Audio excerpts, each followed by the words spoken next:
하지만 수출 신고하는 단계에서는 그걸 정확히 모른다. 모를 수도 있죠. 왜냐면 수출 신고하는 단계에서는 아직 운송계약이 안 되어 있는 경우도 많고, 인천항의 관할세관은 인천세관이라는 걸 알 수가 있습니다. 자, 드디어 공통사항 2까지 끝나고 란사항으로 왔습니다. HS 코드. 설마 HS가 무엇인지 모르면 곤란합니다. 사실 어지간한 몰품은 대충 구글에 검색하면 이미 누군가는 수출을 하면서 누군가가 누군가한테 물어보면서 이미 어떤 HS 코드인지 나와 있으니까 그것을 적당히 기재해주면 이제 됩니다. 이렇게 HS 코드 조에 눌러봤자 그것이 존재하는 HS 코드인지 아닌지만 알려줄 뿐이지 HS 코드를 도와주진 않고요. 다른 건 세관에 문의하면 친절하게 잘 알려주는 편인데 이거 물건 수출하는데 HS 코드 뭐예요? 라고 하면 그것은 세관이 알려줄 수가 없습니다. 왜냐면 물품마다 특성이 다 다르기 때문에 HS 코드는 이제 직접 고민을 하시거나 관세사를 통해 이제 결정을 해줘야 됩니다. 자, 다음 여기 란번호와 총 란수가 있죠. 송장에 물품이 몇 개인지 전혀 상관이 없습니다. 송장에 나가는 물품이 100개더라도 이 100개가 HS 코드가 다 똑같다라고 하면 HS당 란 하나예요. 그래서 HS 코드로 란 하나를 잡고 나머지를 다 100개를 입력하면 되고, 물품이 100개인데 HS 코드도 100개다라고 하면 뭐예요? 란이 100개가 나오는 겁니다.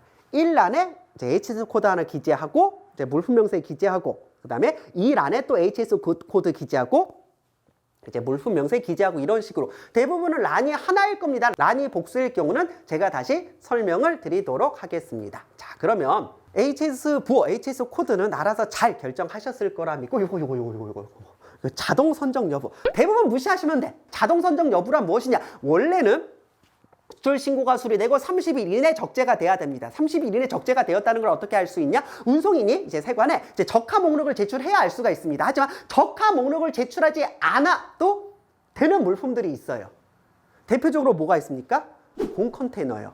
대부분 컨테이너 안에 물건을 넣어서 이제 수출이 되고, 그럼 컨테이너 안에 들어있는 물품에 대해 적하 목록을 제출하고, 그래서 선적이 완료됐음을 알 수 있는 거지, 컨테이너 자체를 적하 목록을 제출하진 않겠죠. 자, 그래서 공 컨테이너일 때, 우리가 수출하는 물품이 공 컨테이너일 때는 자동 선적 여부에서 yes를 선택하면은 그냥 바로 다음날 선적 처리가 돼버리는 겁니다. 아, 그래서 공 컨테이너 수출일 때는 자동 선적 여부에 yes를 선택하면 자동으로 선적 처리가 되는구나. 하지만 우리가 공 컨테이너를 수출할 일은 많지 않기 때문에 무시하셔도 됩니다.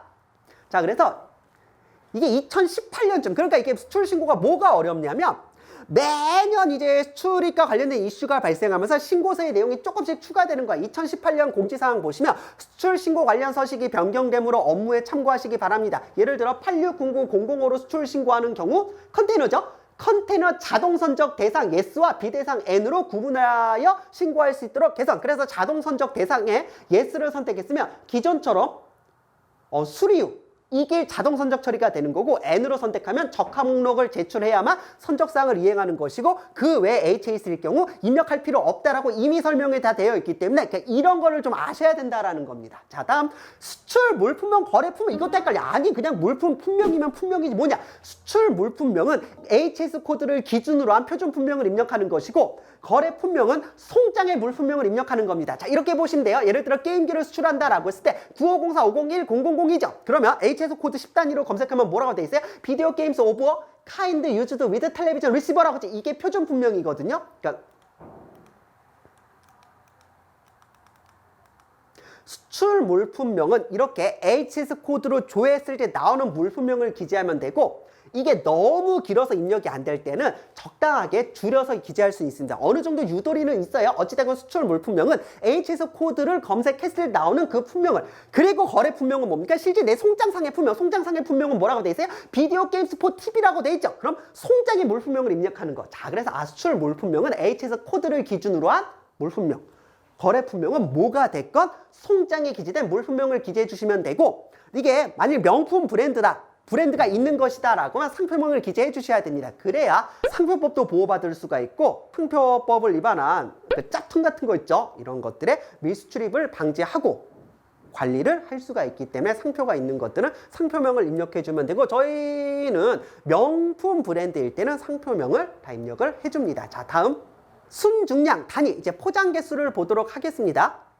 란이 하나라고 하면은 앞에 이제 총 포장 개수 입력한 것과 동일하게 뭐 300시트라고 기재를 해주면 되고, 란이 여러 개라고 했을 때는 란별 포장 개수를 입력해주고 모든 것을 더한 게 앞에서 입력한 총 포장 개수와 동일하면 됩니다. 자, 다음 순중량 단위를 입력해주면 돼요. 순중량 단위는 포장 명세서에 있죠. 포장 명세서에 다 합치면 여기 넷 웨이트가 3,000kg, 그로스 웨이트가 3,600kg라고 되어 있기 때문에 순중량 단위는 3,000이라고 입력해주면 되고, 여기 kg와 gt라고 되어 있는 경우는 뭐예요?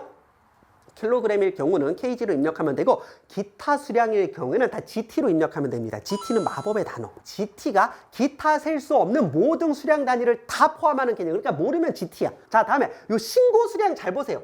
이것이 도대체 신고 수량 어쩌라는 것이냐라고 했을 때 HS 코드를 조회를 해보세요. 예를 들어 어떤 물품을 수출하든 HS 코드를 조회했을 때 여기 단위 킬로그램이 있죠. 그 다음에 이렇게 수량란에 아무것도 없는 경우가 있고, 이렇게 U라고 적혀있는 경우가 있고, M2라고 적혀있는 경우가 있죠. 그러니까 HS 코드마다 이 수량 단위가 적혀있는 경우, 안 적혀있는 경우가 있거든요. 예를 들어 이렇게 아무것도 안 적혀 있다라고 했을 때 이 신고 수량을 안 적어주면 됩니다.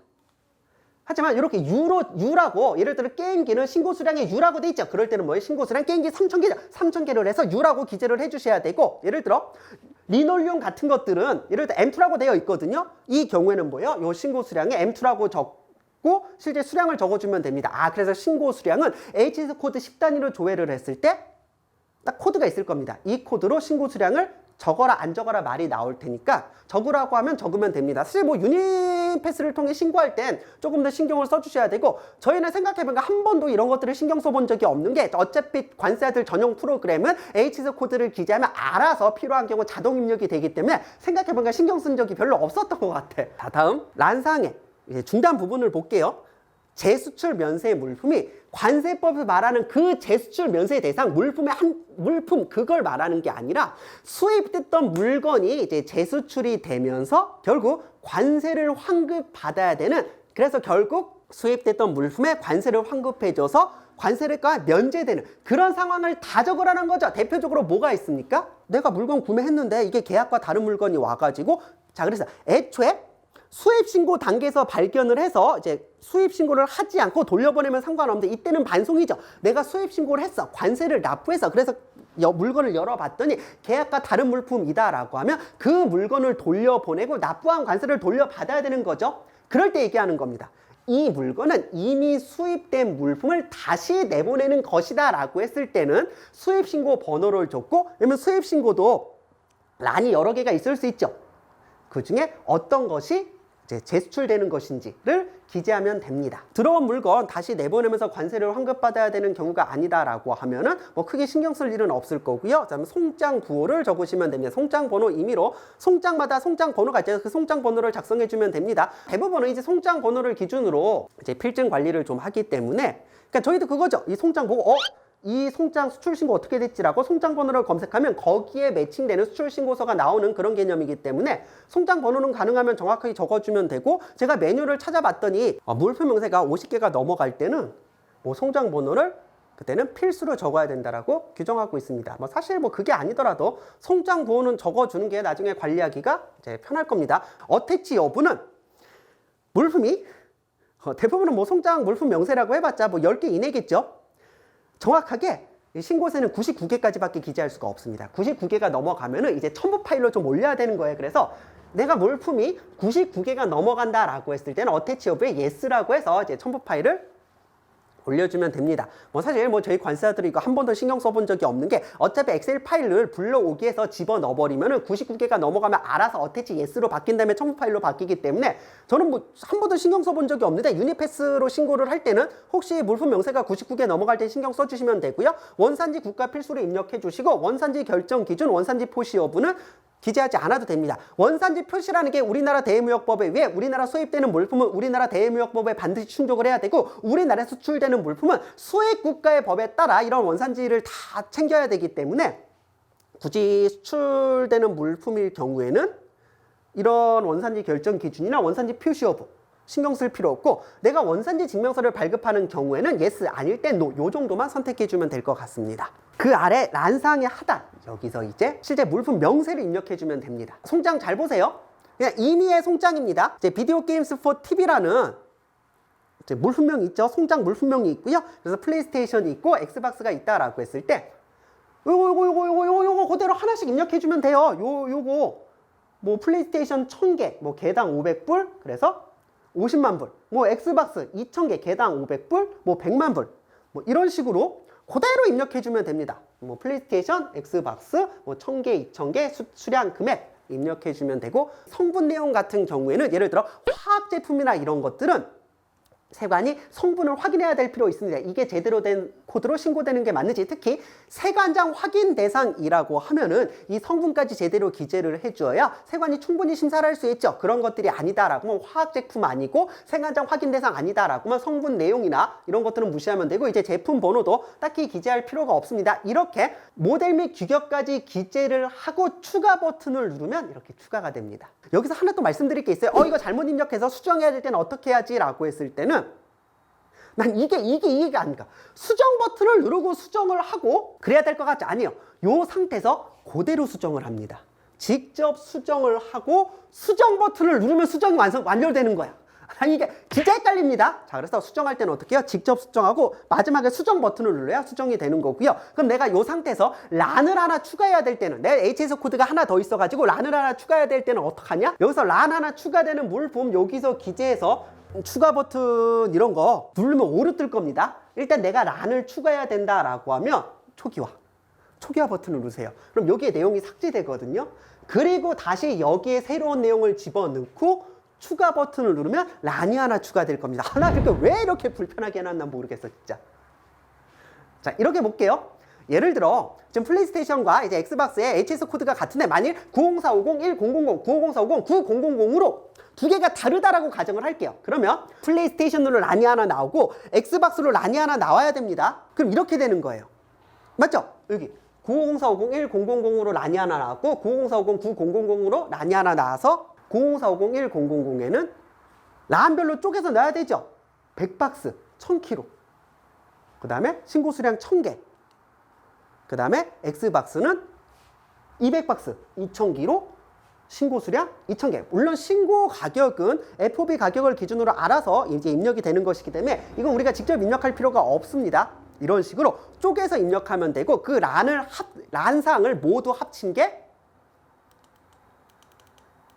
공통상의의 전체와 맞아야 됩니다. 그래서 란사항이 하나일 때는 뭐 그렇게 신경 쓸 필요가 없지만, 란사항이 2개 이상일 때는 공통사항에서 입력했던 요 금액, 그 다음 전체 포장 개수, 이게 란별로 쪼개 입력한 것의 합계와 동일하게 해주셔야 됩니다. 이거 자체는 뭐 크게 어렵지 않을 겁니다. 란사항이 복수일 때에 대해서는 블로그에서 조금 더 상세하게 설명을 하고 있으니까 이 부분을 이제 참고하여 주시면 될 것 같습니다.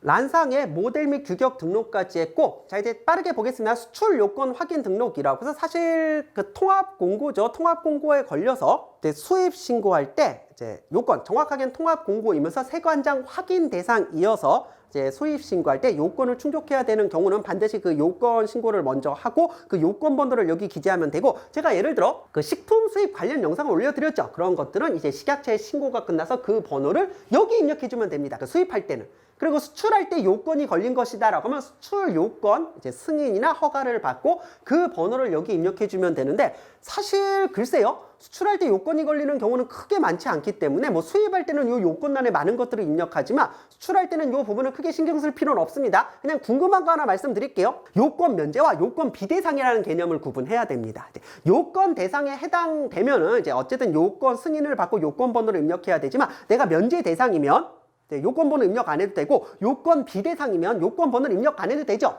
뭐 수출이라고 하면 애초에 요건 대상일 경우가 없지만, 예를 들어 이제 외국에서 전자 제품을 수입한다라고 했을 때 이것은 전파법에 따라 전파 인증을 좀 받아야 됩니다. 그래서 전파 인증을 받고 그 요건 번호를 기재해야 되는데, 이제 수입할 때 얘기해요. 갑자기 이제 뭐 수출 얘기하다 수입 얘기가 나오는지 뜬금없기는 하지만, 이제 요건 면제와 요건 비대상을 좀 설명드리려고 하는 겁니다. 전자 제품 중에서도 리모컨이나 전자시계는 요건 비대, 애초에 요건을 받아야 되는 대상이 아닙니다. 그래서 이 요건란에요, 이것은 리모컨이어서 요건 비대상입니다, 이것은 전자시계여서 요건 비대상입니다라고 기재를 하면 되고, 요건 면제는 뭐냐면 원래는 요건 대상에서 요건을 받아야 되지만 이것은 연구 목적이다, 아니면 샘플이다, 아니면 개인이 자가 사용 목적으로 하나를 반입하는 것이다. 이런 것이다 라고 할 때 요건을 특별히 면제해 주는 겁니다. 그러니까 원래 우리가 외국에서 아이폰이나 아이패드 들고 들어오면 원래 다 전파 인증 받아야 되지만 한계에 대해서는 개인이 들고 들어오는 한계에 대해서는 면제를 시켜주는 거죠. 그래서 뭐 개인 사용 목적이나 국내 시장 조사 목적 뭐 이런 특정 목적이 있을 때는 요건을 면제시켜준다. 그래서 수출할 땐 크게 중요하지 않고 수입할 때는 요건 면제와 요건 비대상권 구분을 좀 할 수 있는 게 좋을 것 같습니다. 자, 다음에 차대 번호 등록은 특히 하도 이제 그 중고차 불법 수출이 우리나라 많이 발생하잖아요. 그래서 이제 이런 중고 차량, 뭐 중고차, 중고 오토바이 이런 거를 수출할 때는 그 차대 번호 조회를 합니다. 차대 번호 조회를 해서 이게 뽀린 거나 세빈 게 아닌 정상적인 수출 제품인지 이게 세관이 직접 와서 이제 차대 번호랑 다 확인을 합니다. 자, 그럴 때 차대 번호 등록을 하면 되고 수출 승인 번호는 딱 하나입니다. 철강 제품이요. 철강 제품은 지금 미국이나 EU에서 이제 할당을 걸어놨기 때문에 우리나라 철강협회 승인을 받고 나가야 됩니다. 승인을 받으면 승인 번호가 있을 겁니다. 그 승인 번호와 유효 기간을 이제 적어줘야 이제 수출을 할 수가 있죠. 그럴 때 이제 이 수출 승인 번호는 철강협회 한정입니다.